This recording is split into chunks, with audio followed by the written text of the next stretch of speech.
How do you go from a successful, comfortable career in public relations in Canada to being one of the world's top destination wedding planners based in Costa Rica? Well, today's guest shares exactly how taking a giant leap and a whole lot of trust gets you there.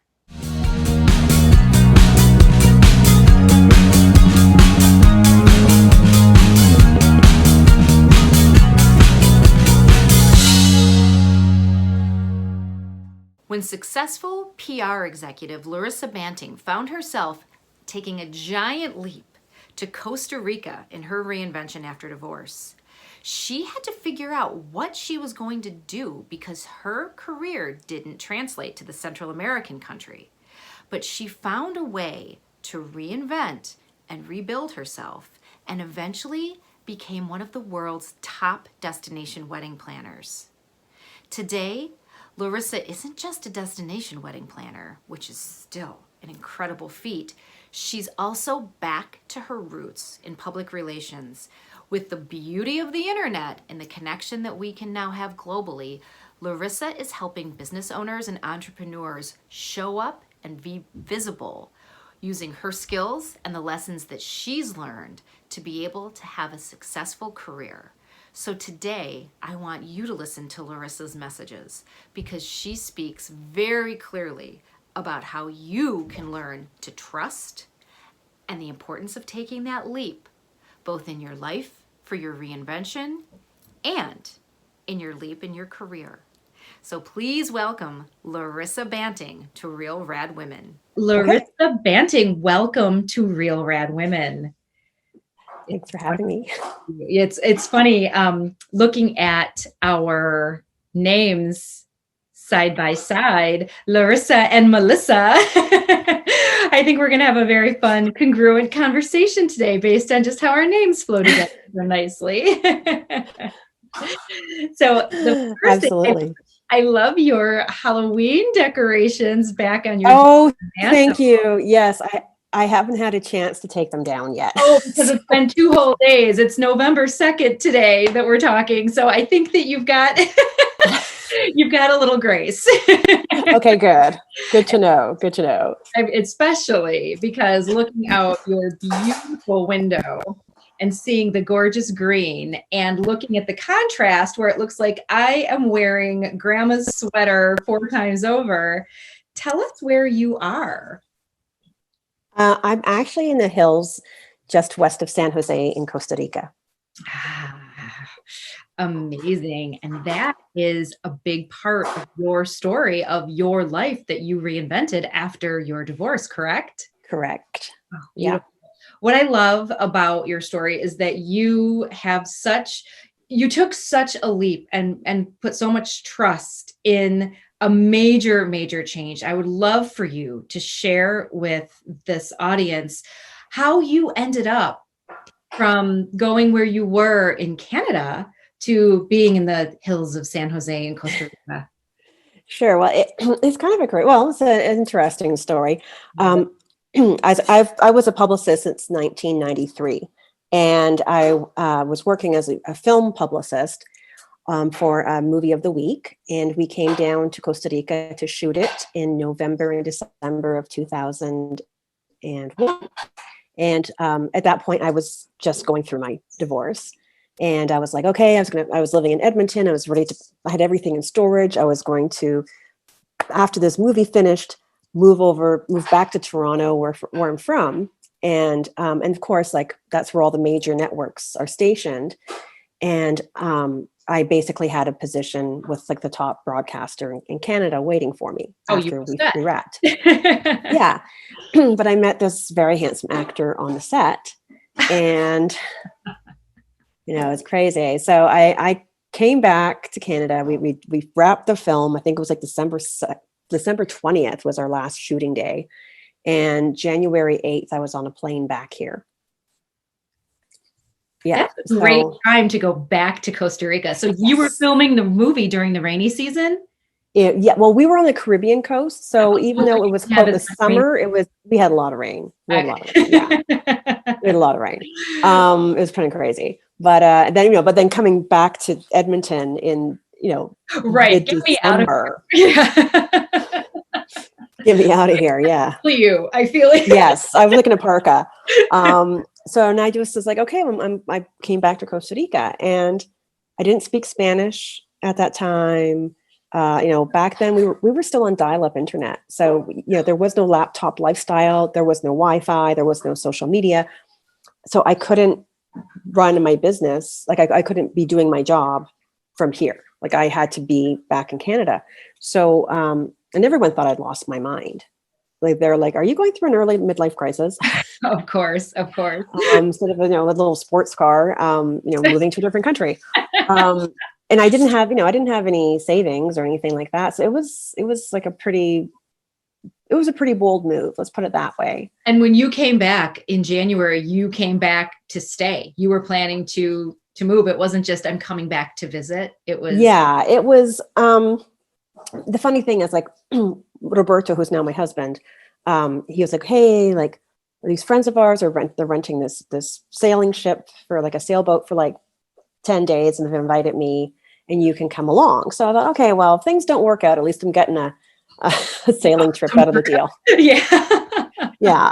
I was moving back.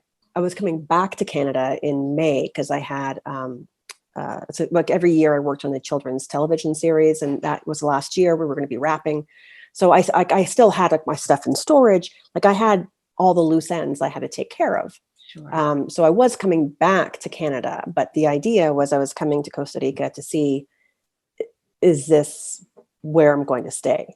Wow. Yeah. So I got a job working for I started teaching English like for $3 an hour or something Awesome. ridiculous. Hey, it's you do what you do, right? Exactly. And then I started working for a travel agency, and because I was my husband was in tourism, and so I got to see a lot of the country with him, and then I started writing. Eventually, that actually opened up to me writing a guidebook on Costa Rica. Oh, wow. And just using the skills that you had from PR, you were just applying them in different modalities to fit into whatever you could really down there. Huh? Right, exactly. So then what happened was, so this was 2002. Yes, it was actually right before I went back to Canada. We signed, this is what it was. It was in June. We signed the paperwork to open our business on June 20th, the June solstice. Oh. And I left and I went back to Canada to start working on the film and wrap everything up.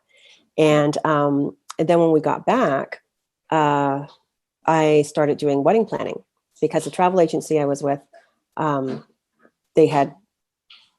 work with the wedding planner didn't work out. So then I was like, well, hey, I did events all my life, and I just got married here, so I understand that how the trickiness around it. Sure. So I put together a business proposal. They said, yes, great. So I started working with them as well as being the wedding planner. So I was doing travel and weddings, and then it just got crazy. So then I was like, I can't do both. So I stopped doing the travel, just did the weddings. And then I made the really scary leap of leaving the agency and starting my own business and actually hiring an assistant. And then it was like, it's like, when you have a kid, all of a sudden you're like, oh my God, I'm responsible for another person in the world. Like I have to put, So that was where we started. And, and at that point, like a lot of people, there's a lot of misconceptions about Central America. And, I had clients whose parents were like, I don't know about wiring money to Costa Rica. Like, this sounds sketch. Yeah. Like the gorillas and huts and, oh yeah. So there was I had to not only, like the clients understood, but it was their families. So there was this whole, like trying to reassure them, everything's okay. You're going to be taken care of. Yes, I really do exist. And so it's this whole information campaign. Yeah, you're not some scam artist who's, I'm wiring money to an offshore. Exactly. So it's like, no, I'm good. So then what I ended up doing was I had to get the word out, right? And I didn't have the money for those, because back then it was like those big glossy wedding Oh, magazines.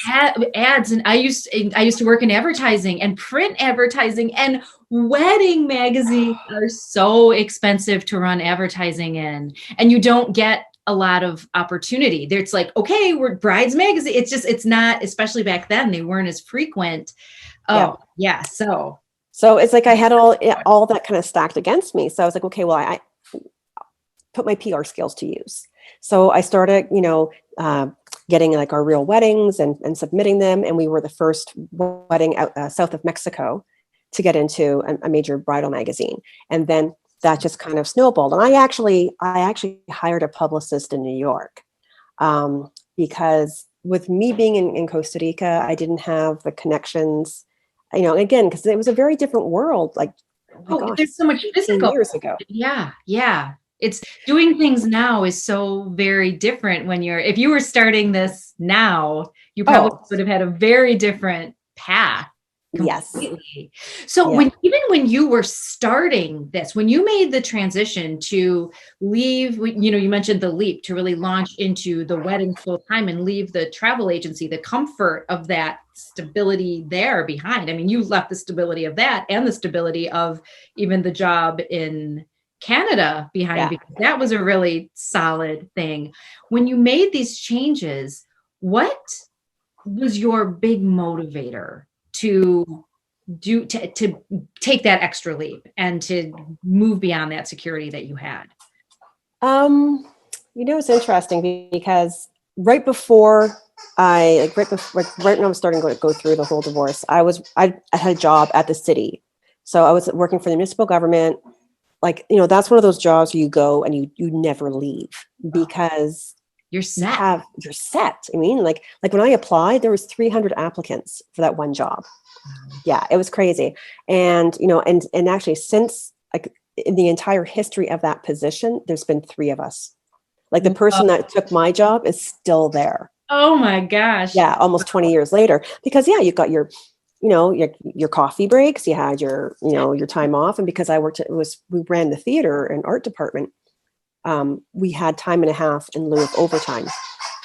Wow. So I would bank up all this time for the summer because the theater would be dark, and I would just so I'd had all that time off, and that's how I would do my film and television publicity. What a sweet deal. Yeah, it was sweet, right? So, but then what happened was the same. I've been there 5 years, and the same band came through for the 3rd time, and I had to find another new angle to promote this band. And that for me was like the straw. It was just like, I can't Groundhog do this. Day. It was like Groundhog Day, same thing over and over. I can't do it. I had just like, it was people, everyone thought, look, you're leaving that job? Like, that's the dream job. And I was like, I can't. It's just like, I need to expand. Not your dream. It was my dream just for a while, but then with everything that had happened, it was just like, I need to do something else. Yeah. And it was interesting how many emails I got from people I worked with. And they said, like, I wish I could do what you're doing, but I can't leave the stability. Yeah. Like, you're following your passion. So that was because I was going to move to Toronto at that point. So that's where I was like, you know what? New adventure, la, la, la. And I think that's just that adventurous spirit is just leap and build the parachute on the way down, which is very typical of an entrepreneur. Right. So, I guess like I didn't realize I was an entrepreneur, but now I realize I've always been entrepreneurial that way. And it's just, I also think it's just having that unshakable faith that things are going to work out. And it might not be exactly how you think it's going to work out, but having that ability to roll with it and say, you know what, well, is this something comes along? Is this, I'm very strategic with the way I think as well. Yeah. I'm always weighing, is this a good option or is this not a good option? And I think because of being a planner, I don't just see plan A and plan B. I see what's plan C and what's plan D. Like, what are the different ramifications that could happen from taking this decision? And what if I don't take this decision? So I think of all the what ifs, and I'm also a Capricorn. So I have that kind of, And I'm an Enneagram 8, if that means anything to anybody. So, Oh, there you go. There you yeah. go. Everyone nodding. Yeah. Oh, I Oh get it yeah. now. Yeah. Yeah. So that's the thing. Like I've never been, it's interesting. I've never been a homebody. I've always, ever since I was a kid, I was always on the go, always on the go. Like I never spent time at home. And, but now that with all this COVID and being, I'm like on top of a mountain, like, I've got coffee fields up the road. So I'm not like a walk to the store or anything. Right. Which is Yeah, that's funny. effort. It's a pretty big effort. Thing. Going places in Costa Rica. Speaking of strategic, there's some planning and some effort involved to get stuff done. It's worth it, but you have to be able to know how to navigate it. Yes, exactly. It is. And you have to have a lot of patience, But I realized I really love being at my house, like and I think because now of it being on the internet, like, and having this connectivity, I don't feel like I'm isolated. Yeah. So, I mean, it's a completely, it's amazing how things shift in 20 years. But yeah, I think that like even now with COVID, like I shifted my focus again, because obviously weddings weren't happening.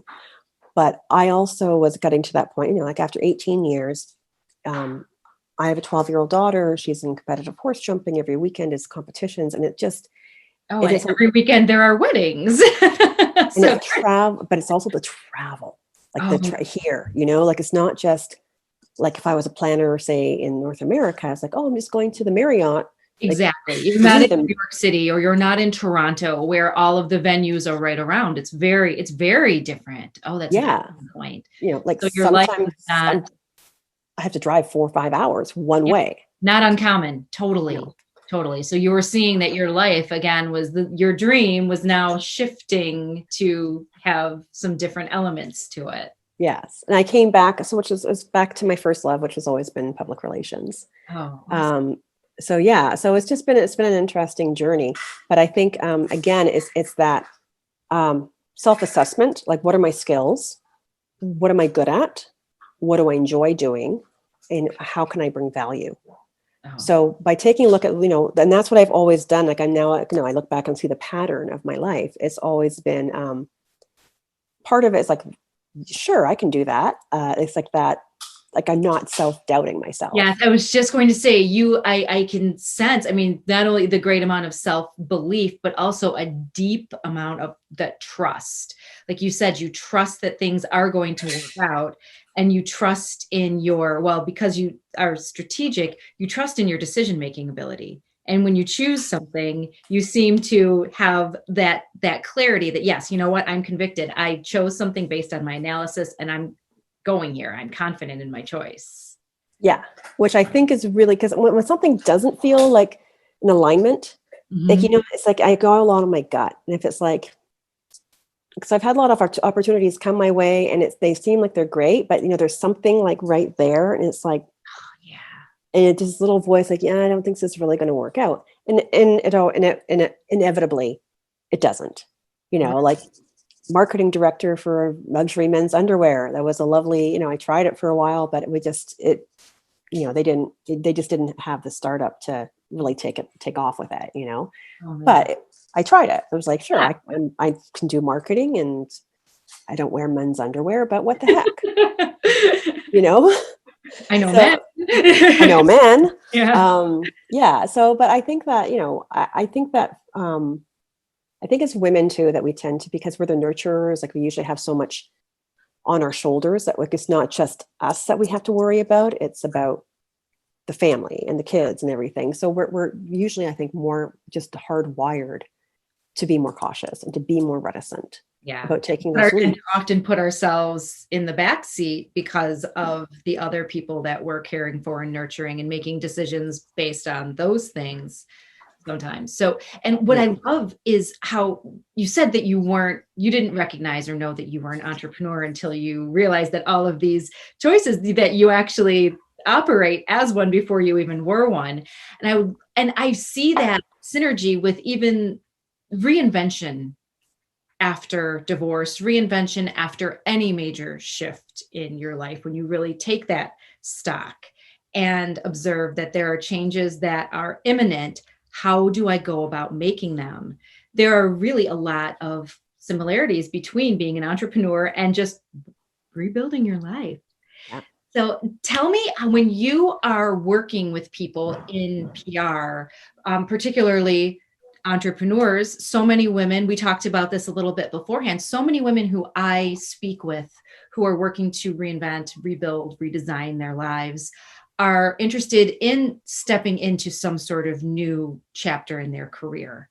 And often, especially, there's this shift, particularly if you do feel that, I have never done anything for myself and I have a message, I have something I want to do. I want to be my own boss. I want to try to launch a business. What sort of advice do you have, and what sort of lessons have you learned in being an entrepreneur yourself and then working with entrepreneurs who then are looking to be visible, be public? Well, and this is the thing I find, like, because my whole thing is public relations and publicity and getting visible and getting credible, because it's so important. And that's actually how I built my wedding business. I was able to take it in my fourth year. We hit 7 figures because I was everywhere. Like, I was in different magazines. I was like being interviewed on Martha Stewart Living Radio. And what happened was Destination Weddings and Honeymoons magazine created this A-list of the top 30 destination planners in the world. And they named me to that list. I was the only one in Latin America. And honestly, like, I was like, am I the top 30 in the world? I don't know. Probably not. But the perception was you showed up because they saw me and that I was in all these different locations. So this is the thing that I just want to get that message out to everyone is there is no one judging. Like, there's no panel of judges who are going to bestow upon you. Yes, you are ready now to step up and be heard and be seen. It doesn't work that way. Yeah, it's like, they called me and they said, oh, you're the top 30. So there's like, okay, great. So I'm the top 30. And then someone else, because I saw that, then named me to like one of the 25 most innovative wedding planners in the world or something. Like, it's a snowball, right? And because someone says you're credible, then everybody else is like, oh, okay, that person's credible. And this is why it's so important to get publicity as part of your marketing when you're starting a new business, because it's like, someone saying to you, hey, like, Melissa, you've got to go to this great Mexican restaurant. It just opened. It's fantastic. If you saw an ad for that same restaurant, would you go? I would definitely follow the review first, or the recommendation. I'm thinking the first thing I'm doing is looking for a review. Yeah, but it's because, and why is that? Because it's a trusted source, neutral third party source who has nothing to gain. Yeah. Because that's the thing. Like, so when you're doing social media, when you're doing, your Facebook ads or whatever, you are the one driving the message. Yeah. So, but once you are seen in the media, someone's interviewed you or put you on a podcast, they are presenting you as being an expert. That has 7 times more credibility than an ad. Yeah, that's what the studies have shown. That's so amazing. This is so powerful, especially when you've got that whole no like trust factor journey you have to go through. Oh, totally. And Larissa, I bet you probably see so many people who come to you now who are just disillusioned about their ability to be seen and be successful, because it's so easy to buy advertising in social media on your own without a real understanding of all of the all of the algorithms and all of the little inner workings that are going on. The sense of really beating you down, thinking, well, I don't believe in myself as much as I'd like to anyhow. And now I definitely don't, because my social media doesn't work out. So now what do I do? Yeah. It's created an interesting sort of mindset shift that you probably need to help people with. Yes. And the other thing too is it's just a long game, right? I think a lot of people are thinking like, it's like, oh, instantaneous, like I'm going to in the cover of Forbes and I'm going to have like, millions of people buying stuff from me. This is long game. Okay. Like and you have to build up the momentum. You have to be patient. This is watering a garden that's going to grow. But the once it does, it has incredible, you're going to reap so many benefits because, first of all, the SEO, you don't get SEO from social media. You don't get SEO from ads, but you get into magazines, you get into newspapers, you get onto a podcast. All of those sites are pointing to your website. That's all giving you SEO juice. Plus, someone Googles you, like you're there. Sure. Like you're there forever, right? Like you were there forever. Like I still have people coming from things I was in 8 years ago, 10 years ago, because it's still there on the internet. Oh, totally. Yeah. It is so true that I used to work for a company, a little mini media conglomerate that touted, we are the number 1 or 2 Google search in the region, the actual publication media company, because they had been there for a very long time. And they had a couple of articles that just really picked up. And that juice, it really has made that business incredibly powerful, especially in the day and age of what kind of eyeballs can I get when you're trying to sell media that goes back a long time. Well, and the other thing too is you can tell your story. Like you have a much bigger runway for them for the people who are seeing you and hearing you and reading you to get to know who you are, your message, what are you about. And you can't do that in an ad. You can't do that in a little snippet on a Facebook post. So there's that whole aspect. But it's just, if you see someone who has like the logos, like, oh, they've been in all those different magazines or outlets, and someone doesn't have any media, like who are you going to do business with? Like, I mean, that's what it comes down to. It's because it's trust, it's credibility, it's visibility. And the other thing I want to say is, again, there's no yardstick. There's no one saying, okay, now you are ready to go and be in the media. If you have a skill, if you have a talent, if you have some sort of expertise, you are ready to go into the media. Doesn't mean you're going to be on the front cover of Inc. or Fast Company. Start small. Start with the newsletter from your or the magazine, the alumni magazine from your college or university. They're always looking for successful alumnus.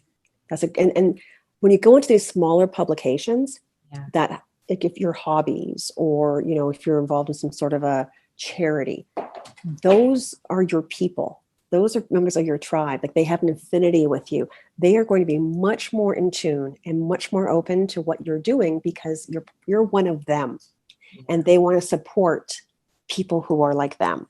So those small publications, like your hometown newspaper, you can generate a lot more business potentially from that than say like being in People magazine, because they see, oh, that like I was one of my clients I'm working with right now. He's like a major wedding event planner, and he said like when he was first starting out, he was in this little magazine, like little newspaper from his local little town. 2 women cut out the article and kept it. Over the years, he's done both of those families, bar mitzvahs, bat mitzvahs, their weddings, anniversary parties, like company parties. He said those 2 women alone from that one little article has spun into millions of dollars of business over the years. And yet he was in People magazine. He said it was lovely, but he goes, I can't think of a single client that came from that particular article. It's incredible. But so there's a lot of prestige. Yeah, trust. And it is, I mean, going back to the similarities, people trusting in you and how you show up, where you first trust in yourself. That's incredible. And that's so important because the whole idea of who am I? I'm not ready to do this because I haven't achieved a certain element. Well, Oprah hasn't called me, so I guess I shouldn't, show up anywhere else. Well, guess what? If you're not out there, Oprah's not going to call you. Oprah's not going to call you. Exactly. Yeah, because if you're under a rock, you're not helping anyone by staying hidden. No one. It's so you know what? It's just getting over that imposter syndrome. There's no one going to jump out and say, hey, what are you doing? Stop it, because you're not really who you are. Who do you think you are? Yeah, exactly. You're never going to get over that. You're never going to get over that. Just put it to the side. And move forward, because it's not helping you. It's not helping the people you can help. because if they don't know who you are and what you do, how can you help them?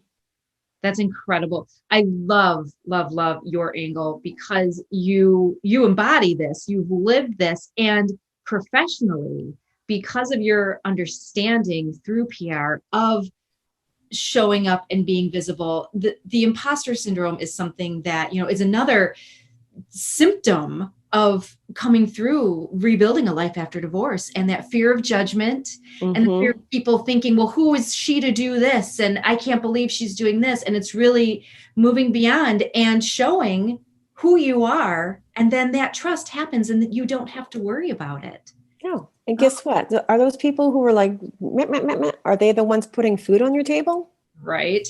They're not serving you in any way. No. Any way at all. That's, no. So look, I always say, you can't please everyone. You're not Nutella. And I don't eat like Nutella. So I was going to say, and some people really don't like Nutella. I go hot and cold, but yeah. So, but that's the thing. You can't not make everyone happy. So don't try. Don't try. Not Nutella. And it's funny because in the States, especially, Nutella never really took off as much. So, but that's perfect because it's sort of like this is so amazing. Oh, fantastic. Yeah. Larissa, if someone is watching this and wants to work with you to help develop their PR angle of their business, what can they do and how can they find you? Okay. Well, as luck would have it, I'm the only Larissa Banting in the world. So it's really easy to find me. Yeah. Only one with this name. So my website's larissabanting.com. And I have some free resources there to get you started. I have some, if someone wants to try to do stuff on their own, I have some tools that are very affordable, starting at $27. And then I run the gamut through to our done for you service, where we would do, starting at 10 hours per month of doing done for you services. Oh, that's fantastic. Awesome. Awesome. Okay. Parting question then for you, because I think it's so wonderful. Looking at your experience from being in Edmonton to now where you are, what is the one piece of advice you would have given yourself back in Edmonton, knowing what you know now? As a business person, I would say. Whatever person, exactly. Yeah, as a person who's in business. I would say don't stay on top of your finances. Don't tell yourself, oh, I'm not the money person, I'll leave that to somebody else. Always be in control of your accounts and know exactly what's going on. Because there's a lot of, not just myself, but I know a lot of people who've been had less than scrupulous money managers. So never let go of that. That is something that happens a lot when women find themselves on their own suddenly and going to find someone to assist them with something that may be very foreign to them. This could be a whole nother conversation. Yeah. That's amazing. Yeah. Amazing. Yeah. You have, it's not hard. It's not rocket science. So, that was a story I was telling myself, I'm not good with money. Yeah. And I'll let someone else take care of it. And I've totally switched it around. And also, make sure you pay yourself a salary as a business owner. That's something that many entrepreneurs struggle with. So I would read Profit First is a great book, but I would say anyone who's starting out, grab hold of that one piece, because that's the cornerstone. Everything else revolves around that. If you've got that in order, the rest of the house will be in order. Oh, that's beautiful. And I'm loving, am I hearing birds or is that a toy? I love it. I hope to be in Costa Rica soon. I miss it so much. I haven't been since February. And it's my favorite place. So well, hope you come visit and we can have a cup of coffee together. Oh, I would. I know with your Starbucks mug. Well, here I've got. We're having a cup of coffee now, but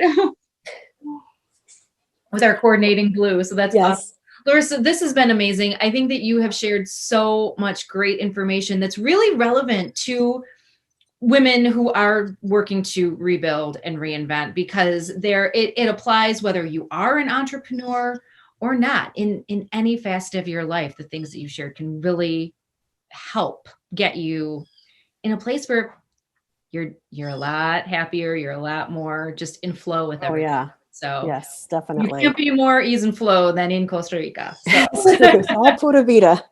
Pura vida, Mai. Yes, exactly. Awesome. Oh, thank you so much for being here today. And I'm going to have your website and all of the information so that people can track you down and work with you. So that's awesome. Thanks so much. Thanks, Melissa. Take care, everyone. Bye. Bye. Thanks for tuning in to today's episode of Real RAD Women. Are you in the process of your own reinvention? Visit radnewlife.com to find out more about the resources and support you can receive to help amplify your progress. Find out where you are in your process and exactly what you need to do next to take the steps to move forward, and connect with a community that understands your experience and supports you. Again, visit radnewlife.com. And don't forget to tell your friends about this channel, and don't forget to subscribe.